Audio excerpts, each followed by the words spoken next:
光頭嘅男人就能力強，頭髮多嘅人就真好命，牙疏嘅人就中意講大話，眼角多紋嘅人就中意清，左手揸筆嘅人好聰明個，一轉人二轉鬼，三轉就馬騮仔。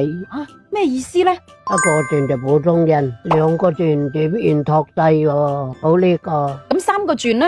好白搞噶啦。即係話三個轉嘅人就好調皮搗蛋，咁你又有幾多個轉呢？吓，鼻哥大嘅人就好大方個，鼻哥細嘅人就好小威噶。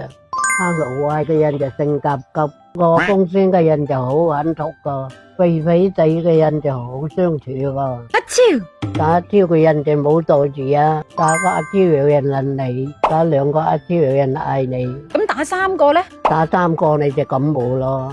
講說話冇鼻哥嘅人就講大話噶啦，大先笑嘅人一般就好擔心個，口內多牽扯要轉運，由細蚊仔來傳喚家興旺，到生一個人就先學會笑，勸你有事就揾你，冇事點理你嘅人，性格就睇眼神，聽佢個笑聲就知噶啦。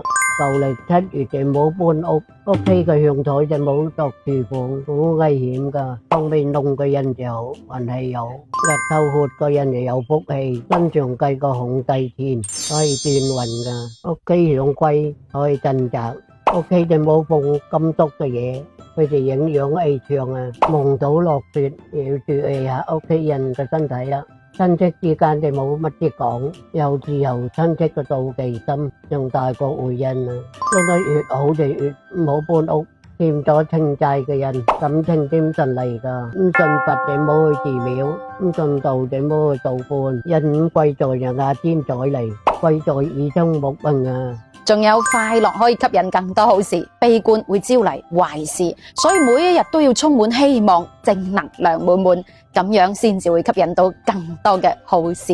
睇到呢度嘅話，講明你即將要轉運噶啦，為自己為自己屋企人留低一句越嚟越好，相信你一定會吉祥安康，財運亨通嘅。